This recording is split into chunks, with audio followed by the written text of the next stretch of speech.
Japan Station is made possible in part by Patreon support. If you would like to make sure that I can keep bringing you more content like this, then head on over to japankyo.com/Patreon and sign up for as little as $1 a month.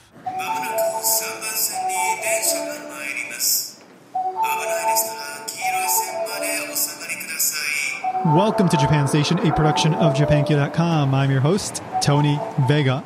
All right, so you know the drill. Subscribe, blah, blah, blah. Hit that subscribe button in your podcast app, blah, blah, blah. Okay, so let's get into it. So today you're going to get to hear a conversation with somebody who works in Japan's anime industry. Like, he's legit working at actual companies in Japan producing many big name shows that you've probably heard of. For example, he's worked on JoJo's Bizarre Adventure, Danmachi. He's worked on YuGiOh, Yowamushi Pedal, and probably many others. I know he's got quite a resume, and he's been in Japan for a good while now. So, this guy, like, his story is just crazy. I absolutely love it. So his name is Kushagra Kushwaha. And I hope I got that right, Kush. I just call him Kush. I did my best. Kushagra Kushwaha. And, so he's originally from India, and I think he may be the only person from India working in Japan in the anime industry as an animator. I don't think he knows of another one, at least for now. So just again, the story of how he got to Japan and broke into the industry and just the hard work that he put into doing this and, the low wages. He does talk about that. I know many of you are probably aware of the fact that many people in the anime industry are not earning much, and how he has made his way up the industry and how he kind of started at the bottom and he's working his way up into some very interesting positions, like, for example, his job at JoJo's Bizarre Adventure. So he talked all about that. Plus, we also talk about the evolution of anime from like the 70s into now and how Japan has more of this awareness because they have to market to the outside world and the kind of influence that has had on anime in general. I absolutely love this conversation, not just because it was about anime, but also because Kush is just such an interesting guy and I love his story. So I think you're going to enjoy this. So here we go. Here's my conversation with Kushagra Kushwaha. The next stop is Japan Station. The doors on the right side will open.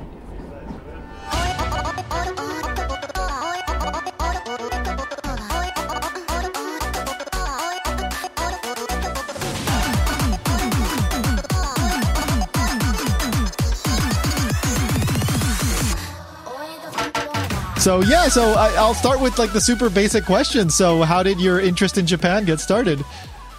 All right. So just a quick intro. I'll start from a little bit about my childhood because Sure. there is where the Japan has kind of gotten its root based into. So I was born in a place called Bhopal in India, like the central part of India. We call it the Saitama of India, right? Exactly. I love that. And it's sort of also Saitama in the sense that in Japan, when you see Saitama, there's like a lot of Saitama doesn't have its own Hogen, or it's like there's nothing different about Saitama, right? Yeah, Saitama is like the place where people go to like live and they work in Tokyo. And that's like all Saitama is like to people in Japan.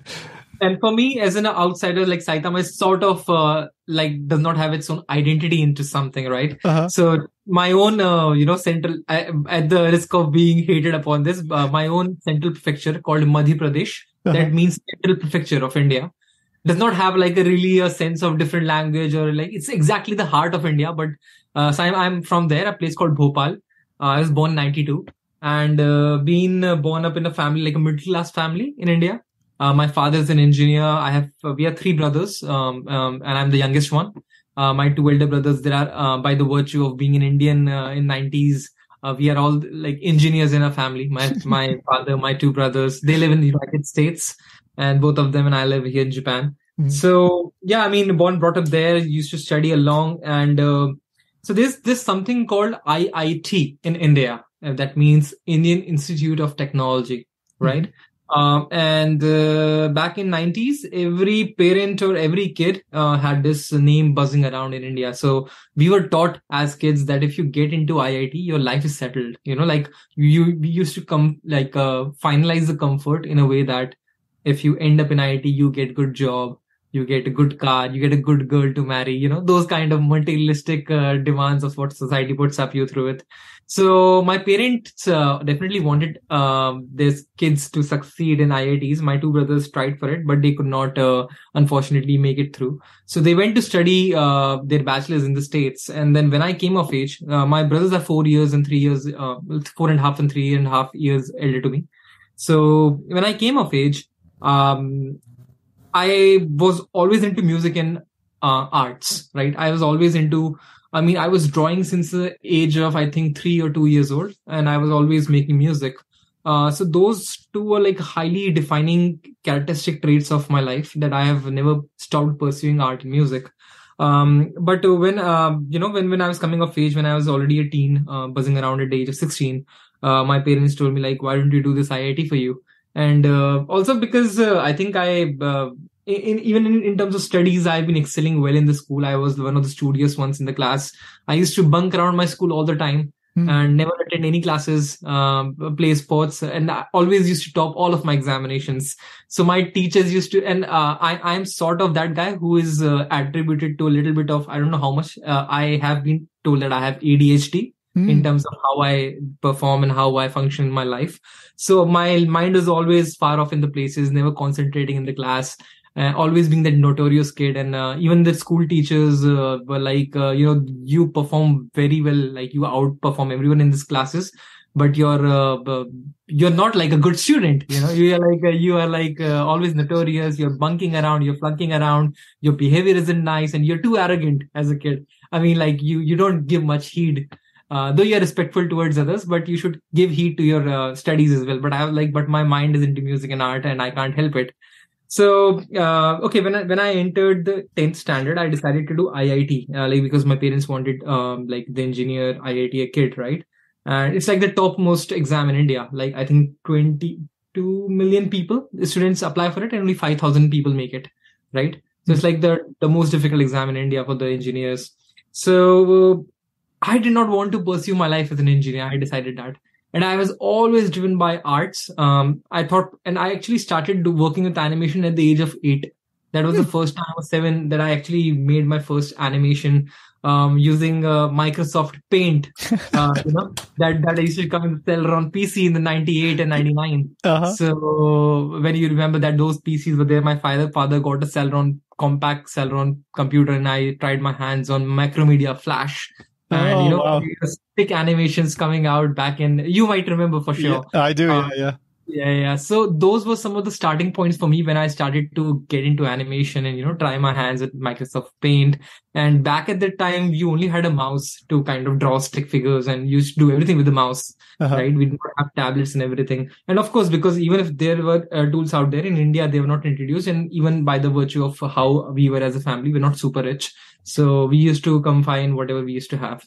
So I had decided that I don't want to be an engineer. And I used to watch these Japanese anime cartoons as a kid, like Astro Boy or Dragon Ball Z, Pokemon, Transformers.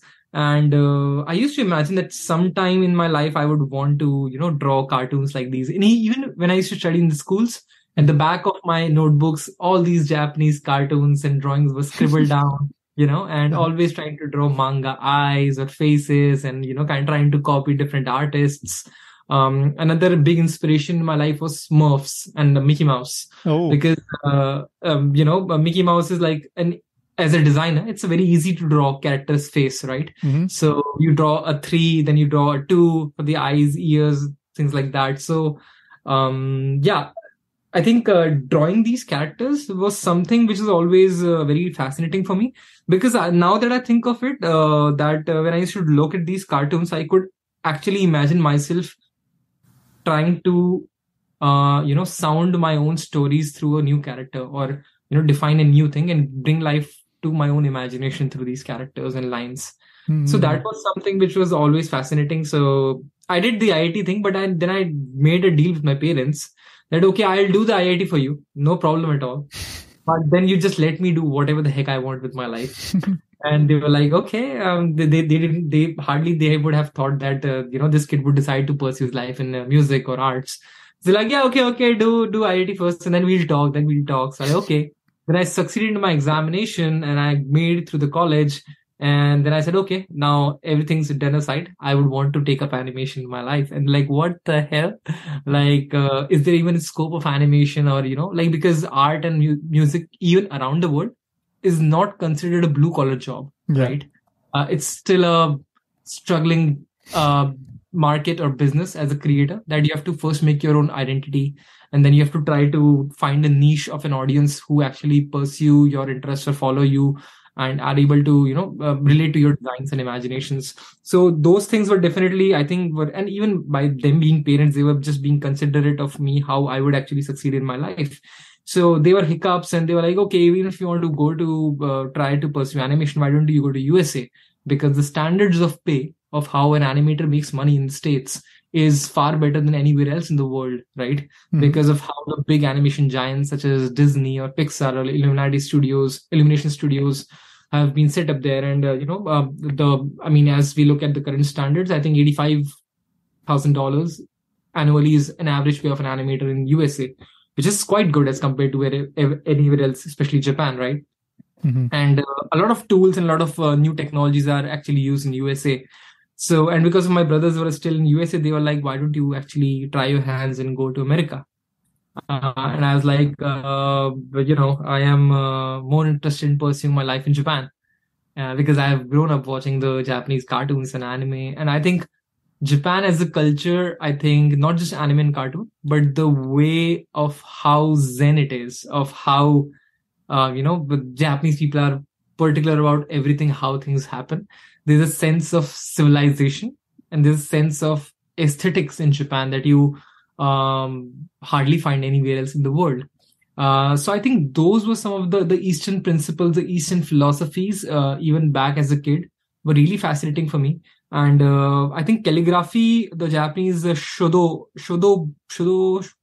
I think that we call it. I think shodobu is the calligraphy room, right? Mm-hmm. So that was an inspiring, because I used to look at all these Japanese calligraphies of kanjis and everything, and how the inkan is, or how they actually put it, the inkan at the end of it, and how the idea of zen, of how the energy transforms on the paper along with the ink. So those were some of the, inspiring factors for me, that I decided that, okay, when the time comes, I'll pursue my life in Japan and with all the efforts that I can make. Wow. Okay. So, all right. So, well, you did have that interest in the anime and stuff from a young age, and then, you decided to pursue the animation, side of things. But, so you did study, that in India, right? And then it was only after that you ended up moving to Japan? So I did not study animation anywhere. Actually, it's all my own self hobbies and interests. Mm-hmm. I did study design, but not with the sense of art. I studied design by the aesthetics of user design and like interaction design, product design, a little bit of curriculum of everything. But I did not study illustration or animation or art as a curriculum ever. So that has always been on self-taught artist and self-taught animator till now. Wow. And, that has only been my way of kind of pursuing my life till now. But doesn't mean that I think for anyone anywhere else, I'm a firm believer of you do not need a degree to become good at what you are. The prime examples are anywhere else in the business. For example, Bill Gates, no one asks what kind of degree he had if they see what kind of business he has made. Or if you look at Elon Musk, or if you look at Steve Jobs, or any greats, like if you look at Usain Bolt, he never studied how to run, right? Mm-hmm. He ran with all he knew. So I think I'm a firm believer of being a hardworking person, and you have to work on your skills to up your game anyway, irrespective of the field that you are in. So I did not study animation and art as a principle of curriculum, but that has been a self-taught journey till now. Mm-hmm. Yeah, definitely. I mean, if you have the passion for it and the dedication to it, that's really what it comes down to. Right. So, but then how was it that you were able to get to Japan and start, and then from there, it's like, how do you go about finding a job in the Japanese animation industry? So actually coming to Japan was not at all easy, to be honest. And why I had also this courage is because, to be honest, a lot of people coming from the background of being an Indian, a lot of people have this stigma of trying to pursue their life in Japan. Because I think there's first of all a lack of awareness of how, because a lot of people in India still do not know much about the Eastern countries as much as they should. For example, a lot of people would not be able to make out how geographically, Korea, Japan, China, Mongolia, these countries are placed, and how the cultures are different. It's also because the way the society stereotypes how Asians are. A lot of people in India also think that, probably the way the culture is in China would be similar in Japan or Korea. The food would be similar, or everything would be, the language would be similar. Thankfully, I have lived, because I wanted to pursue my studies in the East. I have lived in China before, Singapore before, and Korea before as well. I did like some stints of stay, like I stayed in Korea for 1 year. I was in China for 4 months. I was in Singapore for 4 months. And all of these is because of work and internships and travels as well, when I was studying in the college. So when, in the last semester, when you are about to take a job in the industry, and I think we were 41 people in my department in the design, and every one of the other students were applying for a job to be an interaction designer, a UI UX designer. And I knew that I could not actually, kind of fill my stomach by being a UX UI designer. I wanted to pursue art. So, and because America was off the option, I had to make my choice of coming to Japan. And by hook and crook, I have to make it. But what happened was, I was supposed to come to Japan in 2016, but I got in touch with one of the, I would say like one of the consultants who would actually get some students from India to Japan. Their name is called Silver Peak Global. They are very well placed in India and even in Japan. I got in touch with them, but it was we were short on time for me to get a COE, like a certificate of eligibility for anyone to come to Japan, right? So because I could not get it, I went to Ladakh, the Himalayas of India, for 1 year. I lived there on a volunteer basis with some NGOs. I worked for them as a teacher to teach art and music, and was working on comic journalism on the side. I would use to document ethnography, the study of ethnos of the people through comic form, and we call myself as a comic journalist over there and work. So everything aside, I think I studied there, and at the same time I started to practice Japanese language on my own, because I thought now that I have to make it to Japan, I'd have to study Japanese a little bit on my own. So after being there in Ladakh for about 1 year, I went to Bangalore for 1 month, and I studied with Silver Peak Global, the same consultants I told you about. And I had a very fun 1 month, 1.5 months training of Japanese language with them. We had two Japanese teachers who taught me basic conversational Japanese back in India. And I ended up getting a COE. I ended up in Japan in Nagasaki, Isahaya in 2017, October. 12th October, I came to Japan. And I was enrolled in one of the institutes in Nagasaki called Nagasaki Wesleyan University. It's an affiliate university of one of the Wesleyan universities in the States. It's a Christ University. So I was studying there as a Japanese language student. And I worked because, and then at the same time, because more than anything, my purpose of coming to Japan was to pursue a master's degree in anime creation, right? So I came to Japan, but I was not thorough with the language. So I used to work part-times like everyone does, like in 7-Eleven or Ryokan or somewhere else, do odd jobs to be able to make ends meet, to make enough money so that you are able to survive and, know the culture and basics of Japanese lifestyle. So I think more than anything in Japan, when you're living here, you need to kind of understand how a Japanese thinks, right? And of doing the aisatsu, or of how you actually treat others, or to read between the lines. Those are some of the nuances that any foreigner who is living in Japan has to understand. Only then, because I think a lot of foreigners right now in the world feel out of place in Japan is because they do not, or they have not made enough efforts to understand how Japanese society functions.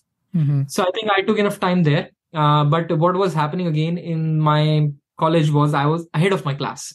I was practicing, again, my ADHD kicked in, and that I was studying Japanese, but then I was also practicing art on the side and trying to apply to Japanese anime studios for a job, because as you know, April is a high time where a lot of new graduates get a job in Japan.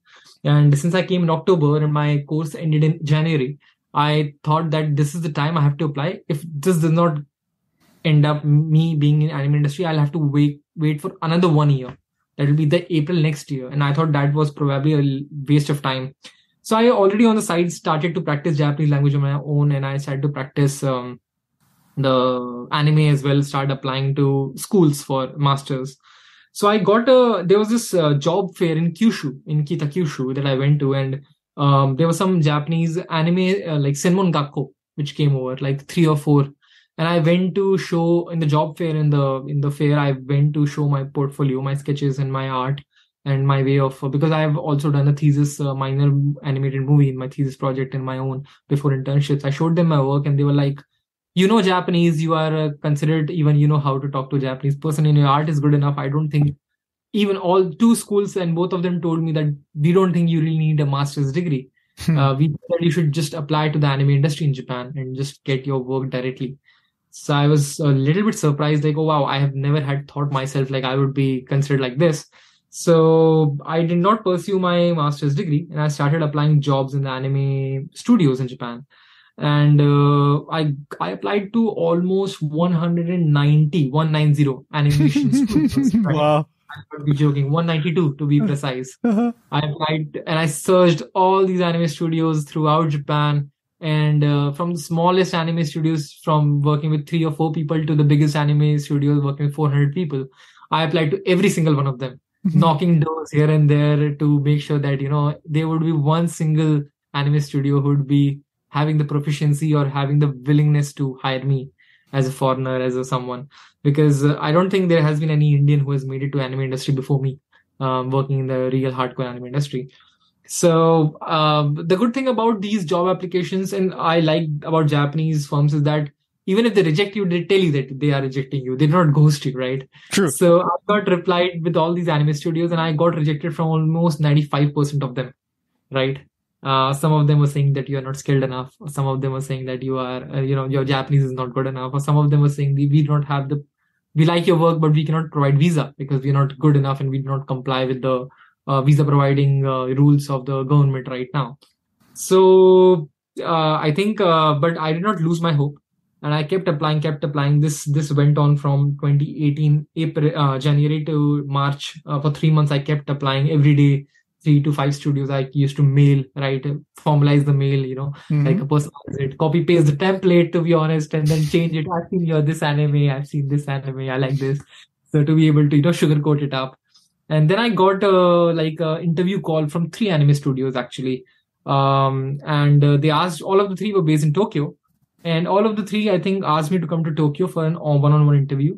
And they would want me to work in front of them and see how I actually work. I think in anime studios in Japan, they want you to work on sheets and drawings in front of you. They want to see the quality of your work, how much time you take, and how you actually, if you have the willingness, because anime making in Japan is like a layman job. It's like a high skill job, and you have to deliver sheets because you get paid on number of sheets you make, right? So as hard as it sounds, the wages are really bad. Like you make 150 to 200 yen on one sheet of drawing.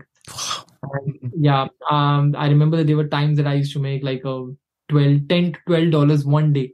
That's like Sengo Hakuen, right? It's 1,500 yen a day, and that was lesser than like a food price. If you have like a one bento would cost you 800 to 1,000 yen, right? In Japan. Yeah. I mean, you could work at the convenience store and you're making more money for that.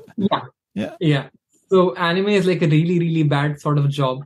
And that was working for me in that ways. But I was because I had made up on my mind that I have come this far, gave up so many opportunities to make more money in any other job, and taken the hard route to actually pursue my passion over other things. There's no other way I would give up on my passion just because for the sake of money. So I decided to dwell in. I gave the interviews, and thankfully I got a job opportunity from 2 of the anime studios, right? And I chose 7 Animation Corporation that is based in Suginami, that I was working with till last year. And they actually provide me with a job with a little bit of stable income as compared to other anime studios, and a profile where I would be able to master and, hone my skills as an artist and kind of grow up in the pipeline of the anime making. So also because 7 Anime Corporation is not a very big company, it's like 20-25 people. So it's pretty much like an art startup in its own way, where people are trying their hands on everything, if something, because the beauty of working in a startup is that everyone gets to work and learn along in the pipeline. It's not because in a corporate kind of a structure, that you only have to work on this and not anything else. So I think that was also a primary point for me to decide on Seven Animation Studio and work upon like different animes along with them. So I went back to Nagasaki. I told my institute that I got a job, and if I have to take it up, I can either continue the school or I can take the job, because else I would have to wait for another 1 year. So they were like, let's have you give the exam of Japanese, because we cannot provide you, else we'd have to fail you as studies, and we cannot refund you the money. So I gave my exam. They were like, you're good enough. You have passed the exam. So, I mean, even if you don't do this semester, I think you've already given that paper and you're good enough. So they provided me with the graduation certificate. And I ended up working. I ended up like, I actually flunked my school, Japanese language school in a way. And I was like, okay, I'm good enough. And I came to Tokyo in 2018. I started working in the anime industry. So that was April 2018 was my, start of my life as an animator in Japan. Wow. That is such a crazy story. That is incredible. I mean, yeah. Okay. So there's a few things here. So first of all, I agree. Like, when you said earlier about like, you to get into Japanese society, it can be difficult at first, but if you put in the time and you really show like you're trying to learn the language and you're trying to become a member of the company or wherever you work or the school, whatever, I think that many Japanese people do appreciate that. And then, it becomes much easier to become a part of, whatever that group is. But it's difficult at first, right? And it certainly does help to study the language and to try to, do things the way Japanese people do. So absolutely. Yeah. And then just, yeah, like so many applications, but then finally, you get in that is such a crazy story. So then, okay, so you get into the animation studio, and then what's your kind of job like? What's your typical things that you're doing on a regular day? So basically, when I started working in anime studios, 7 Animation, my first requirement and the first anime that I actually worked upon was Kyoto Teramachi Sanjo no Homes. That's the name of the anime. And the immediate requirement for me was to work on the graphical aspects of things, because there is a section which works on the post-production, which is called Harikomi Suke. So Harikomi is basically that part of anime where you actually... for example, there's a scene where you are actually drinking from a cup, right? So that cup will be designed, because its lines and everything would be designed by the animator. But like whatever prints are going to be there on the cup are to be designed by the Harikomi guy, the graphic design guy.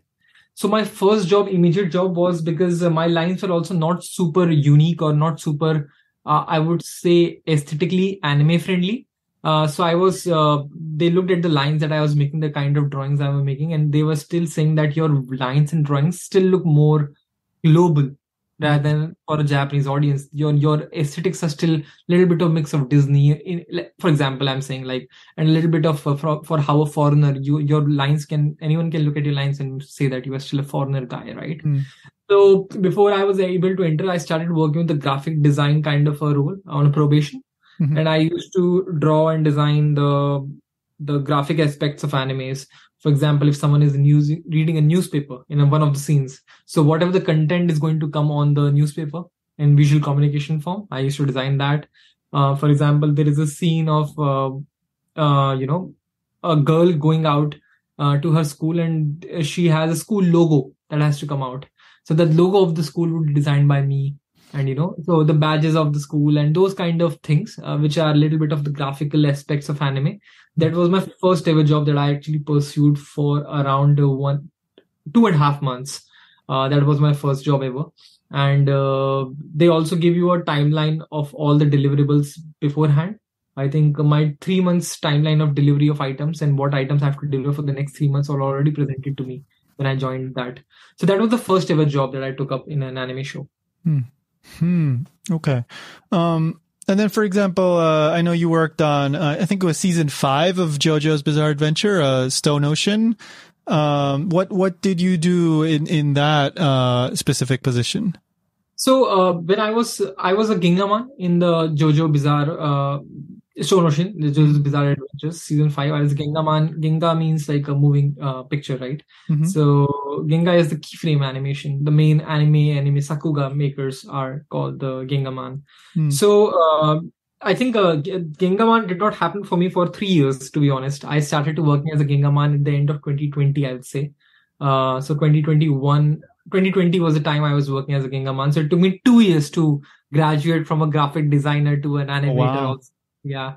I used to there were times I used to talk to my colleagues and my boss, when will I get to draw the actual scenes? When will I get to draw the actual scenes? Yeah. They're like, Kusha-san, be patient. Kusha-kun, be patient. You need to have the patience, man. Also because in Japan, people must understand, as foreigners also, the idea of meritocracy is very important. You cannot just come and claim your position by the saying that I'm good enough. You have to prove your mettle by working hard and conforming with aligning with the system, right? Even if there is someone who is less skilled than you and is senior to you, you have to listen to them. It's because the idea of meritocracy, even if in Japanese politics, it's very evident. Like a lot of young Japanese politicians are not able to voice their opinions just because they are seniors to them, So I think the idea of meritocracy is very, very important in Japan, and they are I don't hate it. I like how Japanese people are micromanaging on doing things, but a lot of foreigners do not like it very much. So I actually thrive on being micromanaged because I am always taking it as an opportunity to learn, right? So for the next job that I did was, after graphic designing, was design the backgrounds of anime shows. So I did some backgrounds for this anime which is there on Netflix called Kawaii Kereba Hentai Demo Sukinate Kuremasenka. So like Hensuki, right? It's an adult comedy. Not hentai actually, but yeah, it's an adult comedy. Right. So I used to work as a background designer for that. And I designed a lot of art settings and production design for that. And I learned a lot about how a director thinks when they're designing the character and the places around. Because even before the scene is designed, to be able to understand as a director. Because when I actually joined the studio, they asked me, what is your end goal that you want to do? And I understood that I want to make my own anime movie in the future as a director. So they understood that we will actually give you work which will help you understand different pipelines of the anime making, so you have experience everywhere. So slowly and surely I graduated in terms of my pipeline work, and I ended up being a Gengaman, and I did Genga for YuGiOh as well, JoJo as well, and then plenty of new shows like Danmachi, Eden Zero, Yowamushi Pedal. And all of these, for example, if you talk of JoJo, so I did as close as around 50 to 80 scenes, I think, for JoJo. And I did animes for like 5 to 6 episodes of that season. And I got to design and draw the draw the characters and the movement and the entire scenes. So JoJo came as a freelance opportunity as well. And I was very thankful to this anime studio called La Craft Anime, which is based in Kobe. And they were looking for a young blood and a foreigner guy to work with. So I got an opportunity and I took it up. Wow. I mean, that's really interesting to hear how they want to know like what your goals are and not just like, okay, you do this and we're not going to, think about it. But that's really awesome that at least they're aware of what you want to do and that they're giving you opportunities to build up to that. So that's great. So during this whole process of working in animation, as you said earlier, like at the beginning, you said, oh, the style that you're, drawing in, feels not like anime. What have you, is there anything specific that you can say that you learned, like, oh, I have to do things this way in order to make it feel more like anime, something that perhaps you didn't notice or you weren't aware of at the beginning, but now in these years that you've been working in it, you realize like something, that you've changed, that you've had to change in the way you do things? So yes, definitely. I think, for a lot of people who don't understand, the starting point of working as a dogaman in anime is a lot about tracing. You just keep tracing and tracing and tracing drawings of other animators in the pipeline. I did that for around 6 months as well. And that's called dogaman. That's the in-between, where I used to make maybe $300 a month as a salary. And that's like a really hard job. But yeah, I mean, that was still there. And I got to learn the aesthetics of one thing was my designs, my drawings. Well, the way of proportions are designed, the way the body structure is designed in anime and for the other art styles are very different. And the lines, for my lines before I was actually working in anime were really circular in designs. But in Japan, the lines are very much pointed and very triangular in nature, right? Like the shapes are triangular in nature and lines are very pointed. So those are some of the observations that I did. If the design is more circular, it is attributed to being a little bit towards a Western style of design creation. For example, if you look at Astro Boy, even if now you look at the designs are more circular. Is also because of the fact that Astro Boy was much competing with their own time in the 50s with the Walt Disney style. Yeah. Right? So you can see the characters a little bit are quite circular, the way the eyes are big, the way the distance between the eyes are there, and the way the eyes are designed. Even if you look at, Doraemon, which is right now out there for the generation, the main designs of Doraemon are also mix a little bit of Japanese aesthetics and Western aesthetics, is because they wanted to make it a global marketable product for a lot of different audiences. But one thing that I don't dislike, that I don't like about, and I really dislike about animes that are made right now, is that though they actually dwell a lot into the character creation, I just don't like the way they conform. All of the anime characters almost look the same right now. That's true. Right? Yeah, I mean, I don't really like this as a fact because that's evident even in the society, because a lot of people in Japan, Japanese people would like to conform, have the same kind of hairstyle or have the same kind of hair, same kind of the way they dress up, the way they actually talk. I think there's a saying that the nail that stands out gets hammered first. Yeah, very famous. Yeah, right. But also, like, do you think that? I think so. Let's say, like, back in the 70s, 80s, and even like maybe especially like the early to mid 90s, like I don't think there was so much of an awareness of, let's make this for the entire world. It was just kind of creators just doing it, and then it became more and more popular. And now it's these animations that come out of Japan are very much aware that this is going to be licensed to, the US and other places in the world. And I guess maybe I'm just trying to come to a conclusion here, but like, it's like they're trying to all kind of stay to a very similar style so that everybody around the world can immediately recognize, oh, this is anime. Like, we know what it is, it seems like maybe there's some of that going on as well, right? They're trying to market it globally, and now that it has to be, everything looks like this in Japan, like that kind of thing. I totally agree with it, because I think in the 70s and 80s, so also one thing for a lot of people who don't understand, it's a very different market of how anime industries work. It's a very much of supply and demand market. And the flag bearers of the anime industry are the big companies such as Kadokawa or, Seisho, or, different anime making franchises like Bandai Namco or Nintendo and Konami. All these big franchises are the ones that control the market majorly, right? And back in the 70s, when they were still, why anime, actually people have to understand why anime became famous, was that it was competing with the Western audiences in Western market, in the sense that anime was actually designed as the way we see it, by the need of providing more scenes in less time. So you see, the animes in 70s were really less focused on the animation. It was just like a manga coming into and just simple motions. Yeah. And just, one panel and going around, and like a animatic form of those manga panels. And manga was where from the anime was born. So the limited animation is actually, anime literally means limited animation for foreigners, right? Back in 1560s. So that's why anime became famous, was it was able to provide more in less time. And that's why this style became famous. And that's why, because Japan became the primary market, was because Japanese animators and artists actually mastered this skill and were able to provide it as a factory kind of a working, where the scenes were provided more and more. So even if you see a lot of animation series that came out with the America in 60s and 70s, where a lot of them were outsourced to Japan, right? And, this also is very much, this might be sounding a little different of the conversation, but we need to understand this, that everyone is here for making money as well, right? Sure. So when a lot of animation series were outsourced to Japan, this actually gave the anime creators in Japan to charge their money in the sense of dollars, right? So a lot of, for them, this was an expanding opportunity, because the dollar has been superior to yen in any form, as the history speaks. So it gave them an avenue to make more money in lesser time, right? and more kind of different shows were outsourced to Japan, and that was the boom in the 80s, where most of the Japanese animators were kind of sitting on a gold rush and making most of the money as animators.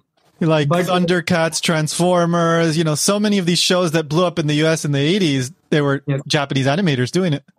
Yes. Yeah. Altogether, I mean, look at Heidi and all these things. The production houses were Japanese, but a lot of funds have been drawn from the States, right? So USA has been putting a lot of money because the demand for those shows were high growing demand in the West. Mhm. And even countries like France and Spain came up, and a lot of I have worked with a lot of anime creators who have worked for whole lot of different anime shows. For example, if you've seen SWAT Cats, that was back in our days. The entire opening sequence has been designed by the great Itsuki Imazaki-san, who is my mentor at the current anime studio. Wow, I had no idea about that, huh? Yeah. So I did not know him that myself. I actually was searching about him, and I saw that the entire opening sequence is designed by him. And I was like, I went to him like, sir, I did not know. Did you design this entire opening sequence, and did you animate it all? Oh yeah. This was 20 years ago. I did this, and this was SWAT Cats, right? Like, wow, he's not even taking much pride in it. But I grew up watching that. Me too. I saw that show. Yeah. Yeah, I used to come home, have my lunch with my mother, used to feed me lunch, and I used to watch that 2 p.m. Indian time. SWAT Cats would be on there. Mm-hmm. So it was like for 3 or 4 years, it was my daily soap opera, anime soap opera to go to, right? So, I was like, dude, your animation has been constantly in my eyes for 4 years of my life. So that's a big chunk of the kind of animation content I have consumed, right? Yeah. So, that was where a lot of anime creators were also doing. But the thing is, until then, the anime companies were not really conformed in the style, and there was a lot of, because Western shows and Western characters were primarily the inspirations for these Japanese animators to draw content. If you look at let's say Gundam in 1960s, the designs of Gundam in 1960s, and the way you see now, 60 years later, there's a huge amount of difference in how the designs look. Yes. How the shapes are, and how the colors are, or the kind of, the tonality of the designs are. Yeah. Like you said, they are rounder. Like I'm picturing so many of these old shows like Galaxy 39 and these Leiji Matsumoto shows and Gundam, the original Gundam. Like they all have that rounder look. And I never thought about it as like the pointy straight versus the round, but that's such a interesting way to put it. But I see it now. Yeah, and also the colors. If you look at the color tonalities that these anime shows used, there are a lot of saturated colors back in the 80s and 70s, actually. Mm-hmm. If you look at the color tones of these, not even just animes, even the movies, right? There was a time of gypsy kind of a culture, because of pop vibe, or like pop music, or this culture was high on the rise, and rock was also fusing in. So a lot of rock music is also infused in anime shows back in the 80s, 70s. So that also kind of influenced how anime shows were designed and looked. And also because not how the need of the market, but also because these anime creators used to listen to the music when they were drawing. So the kind of music that you listen to is also determining the kind of energy or feeling that you have while drawing those scenes. So yeah, all of these designs were actually coming of age as well. So when I look at those designs, I can understand that now even when you put it, Tony, the way now people actually provide a lot of anime studios right now are working on the demand and supply of within the Japanese market. So they have a fixed model of this works and this sells. And a lot of anime industry biggie giants, they want to make sure that it becomes a scalable, profitable business for them, any IP. Mm-hmm. Even if it does not scale to new heights, they do not want to have burns or huge losses on those IPs. Of course. Even if they have limited fans on that day, they're still convenient on if they break even, right? Even if they not make profit. So they have a set confirmed model that this is going to work, and that's why they do not try to come up with new kind of experiments with the design or the storyline. Like if you see, probably 60 to 65% of anime shows that are made right now in Japan are mostly high school story model. It's because that sells in Japanese market. They know that's a proven market out there, and they're going to be consumers day in and day out. Mm-hmm. So they're like, why should I actually experiment when I know that there's a short money coming my way? Yeah. So those are some of the design decisions that the industry takes in. And if you look at how now cyberpunk is a huge demand. Almost the new shows that are coming on Netflix and everywhere, cyberpunk has a huge demand altogether, because there's a growing demand and fan craze in the West and throughout the world for the cyberpunk. So cyberpunk is right now, since last 5 years or something, it's a huge outgrowing market. And people are kind of trying to venture into cyberpunk as much as they can. So a lot of different, for example, Studio Trigger or Science Saru or all these anime studios, for example, Production IG, all of them are the proven giants of how sci-fi and cyberpunk anime shows work, even MAPPA, right? So that's why a lot of cyberpunk animes are also now kind of trending. And there's because I think the supply will also always be determined by the demand of it. So I think that's why a lot of decisions are being taken in the anime industry as we see it. Yeah. That's so interesting. Yeah. I mean, cyberpunk for a while, it was kind of gone, and I guess it's everything is cycles, right? Like, 90s crazy cyberpunk, everybody mechs and everything. And then for a while it kind of died, and I guess now it's kind of coming back. My understanding is that, especially for these big budget shows, a lot of these studios, they make much of their money from licensing to places like Crunchyroll and these, online streaming, Netflix, whatever. And so, they have to do it a certain way so that, it can be profitable outside of Japan. Because if it's just Japan, they can't justify spending that much money as they would, if they can make money outside of Japan. So, right. Yeah. Also, I think because Japanese economy has been stagnant, calling it stagnant would be a little bit harsher on my side, but it hasn't been growing as much as it was in the 80s when the boom of course. was, right? Yeah. It's been 30 years of being stagnant, so that's why they are also trying to find. Funny fact, Japan is one of the country that has a huge amount of liquid cash flowing in the society. So right, a lot of consumers, if you look at the average buying power of a Japanese citizen, is way more than, as in terms of entertainment, is way more than anyone. I mean, I would hardly spend $100 on buying a toy in India, because that's in that amount I would be able to pay a rent of my entire living, right? 1 month rent. That's actually the fact. But in Japan, it's luxury to be able to spend $100 on a toy of one of the IP that you love, right? Yeah. Absolutely. These kind of disparities and economies, how they are functioning, were really different. And, that's why I think the Japanese anime creators and the franchisees are also thinking upon these facts, uncertainties of how they can actually make sure. And also, I think for them, it's about how to... Japan has been the last country that globalized itself for the trade and commerce in the market, in the entire world, right? And that's why there's so less population of English speakers in Japan. If you look at Korea and China, these countries being Eastern countries as well, have more amount of English speakers as compared to Japan, right? I mean, Korea is actually, because I've lived in Korea, I can say Korea is actually much closer to the States in the lifestyle and the kind of norms there are, rather than Japan, right? So it's also because Japanese people did not know how to market themselves up, because there's always been a lack of communication between them and the rest of the world, right? Not that they did not try it. It's just that Japan... The funny thing is that on one hand you see Japan, this is 300 years old in time, and on the right hand you see that, on the other hand you see that it's the most advanced country in the whole world when you look at it. Like anywhere you see tell me a country which has like more number of bullet trains running around with so much speed and efficiency anywhere else in the world. Like tell me a country which has better public transport system than Japan, right? And they as they say it, a developed country is not the one where the poor you have the car, it's the one where the riches use the public transport.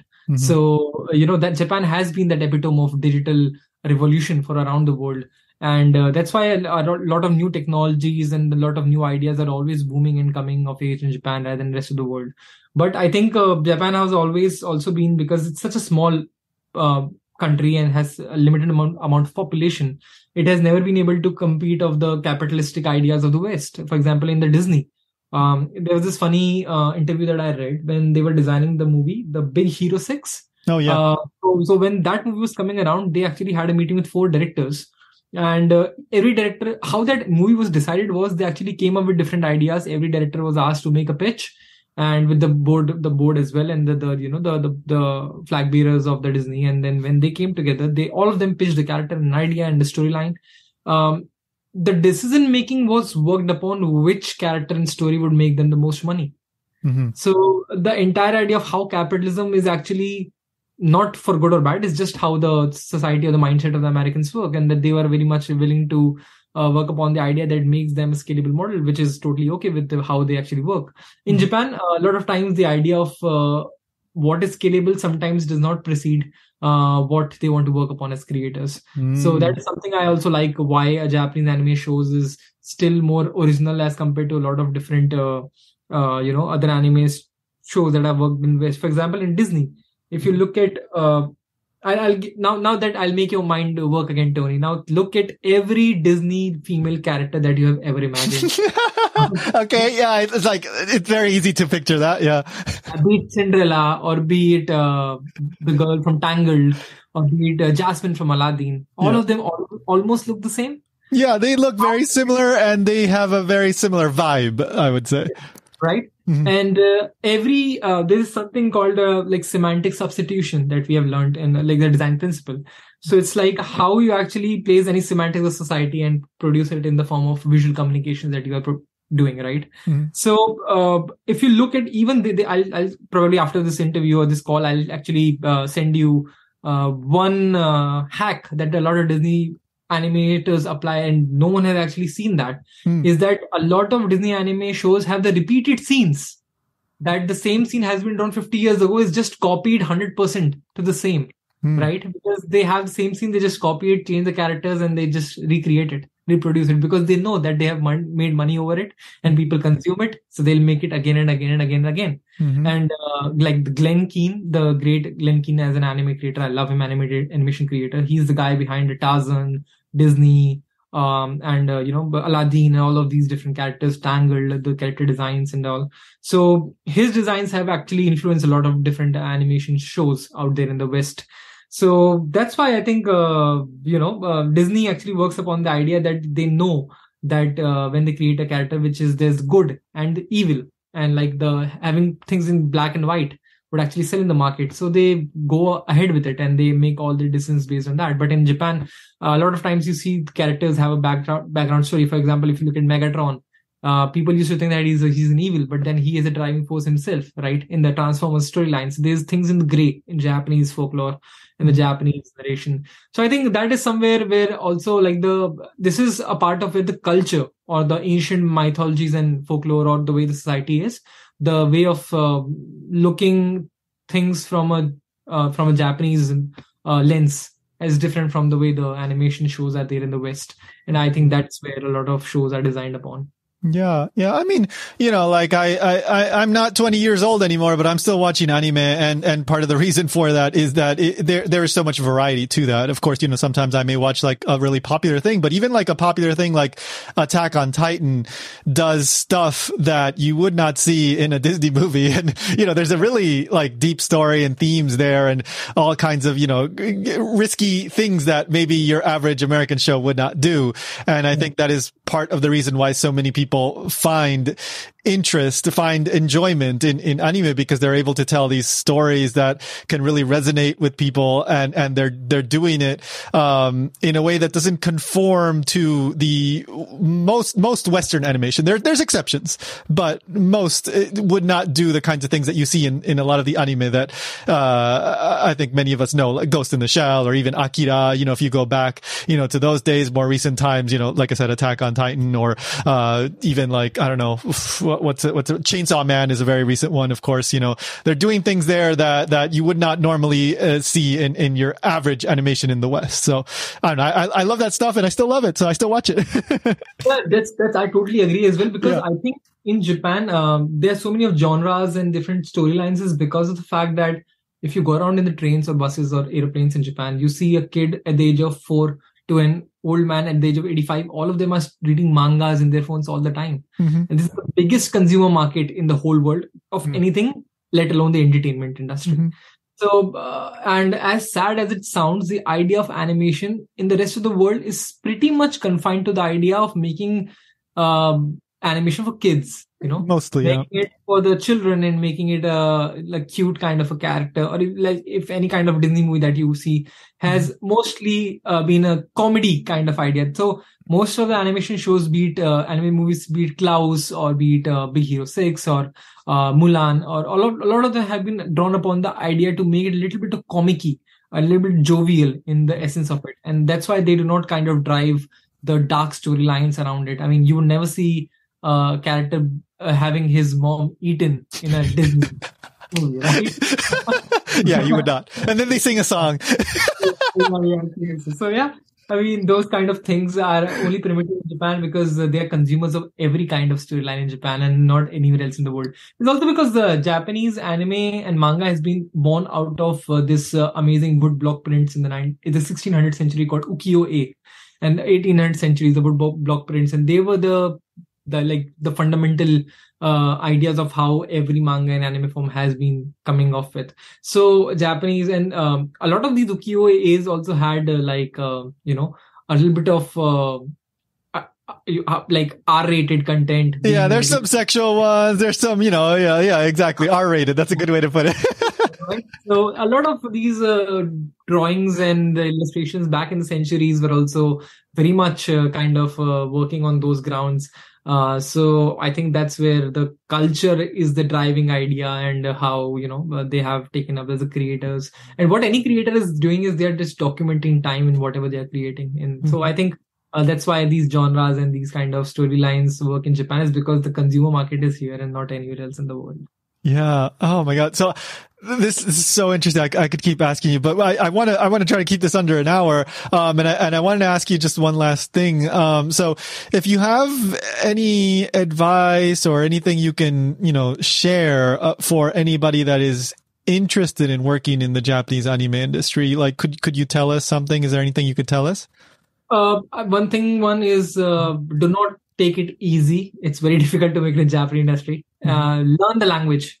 Mm-hmm. If you Japanese people would still let you work in anime shows even if you have zero skills, but you can never, even if you're like amazing at skills, but if you do not speak Japanese, then you're going to find it a really hard time to be able to make it.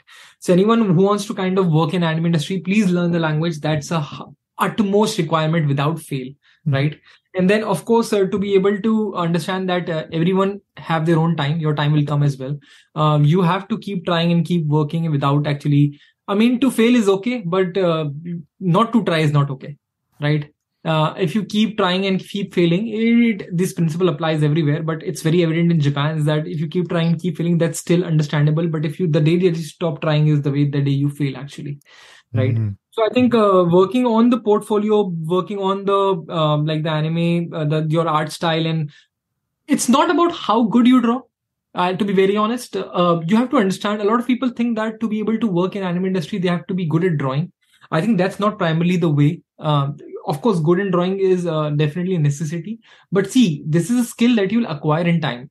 For me also, Tony, I would say it'll take me another 20-25 years to be able to say that I'm a good artist, right? Because skill needs its own time to nurture itself, and you cannot just have shortcuts to it, right? But the thing is that it's beyond this to understand how a character is designed. What is the driving force of why a character is functioning in a certain way?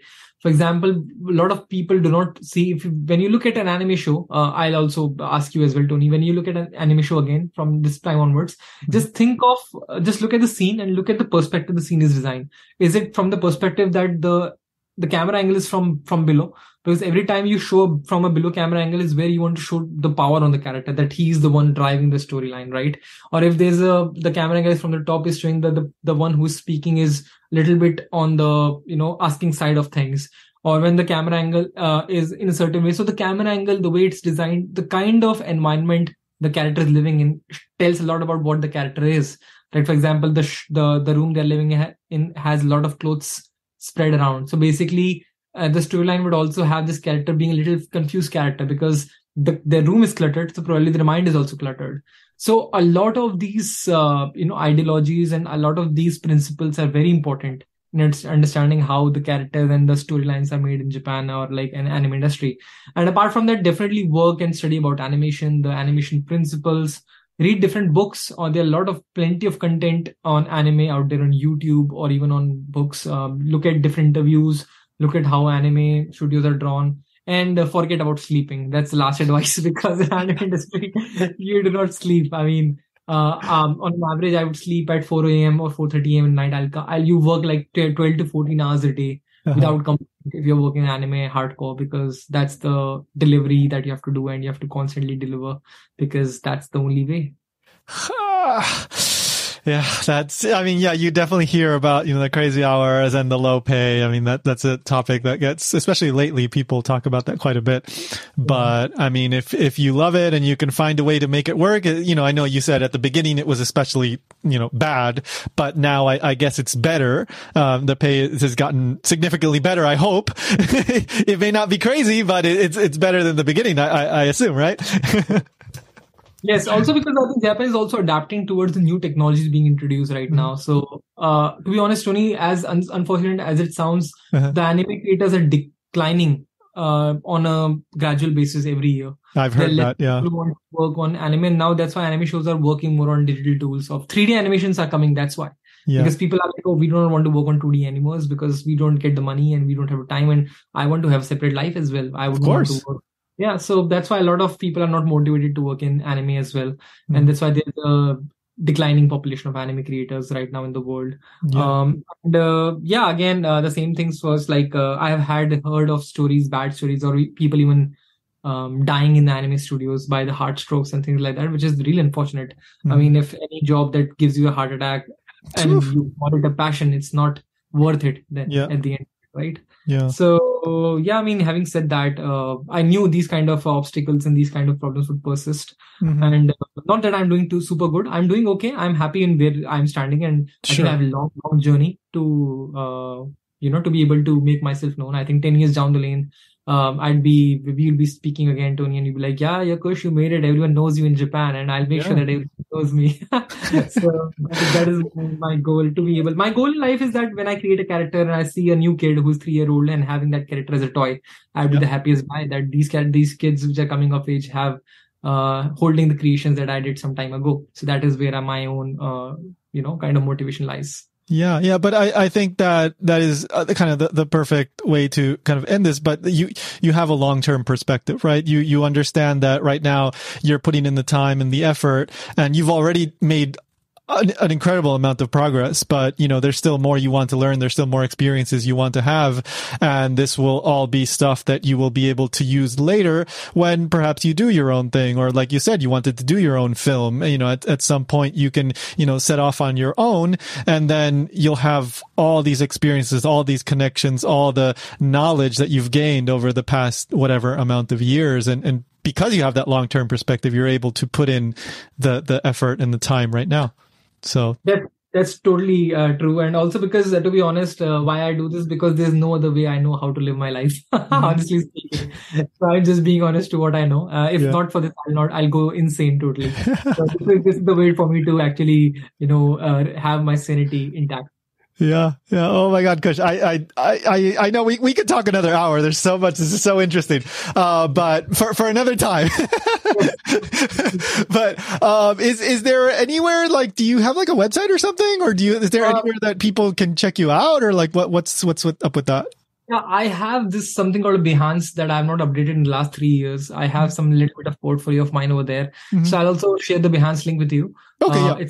It's a Behance. If you look at Kushagra Kushwaha Behance, if you search it up on Google, my name will come up and you can see my unupdated portfolio since the last 3 years. It was last in 2020 that I updated it, and it's just that because I've worked on more than 20 anime shows right now that I don't really get time to put every work there. And now every other day, every other month, I'm getting new anime shows to work upon. So I don't really have time to, kind of go back and forth. But yeah, I'm cynical like that. I'll update my portfolio as well.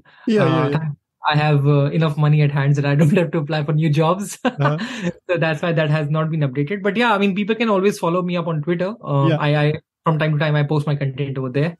And I'll be posting more content for the people to follow, and I'll be open to questions or, feedback anywhere if anyone has. So anyone can approach me and talk to me. Cool. Okay. So I will include all those links in the show notes for anybody that wants to, follow you or look into your stuff. But Kush, thank you so much. This was fascinating and it was so entertaining, but just interesting. I'm glad I got to know you a little bit better. So thank you so much for making time.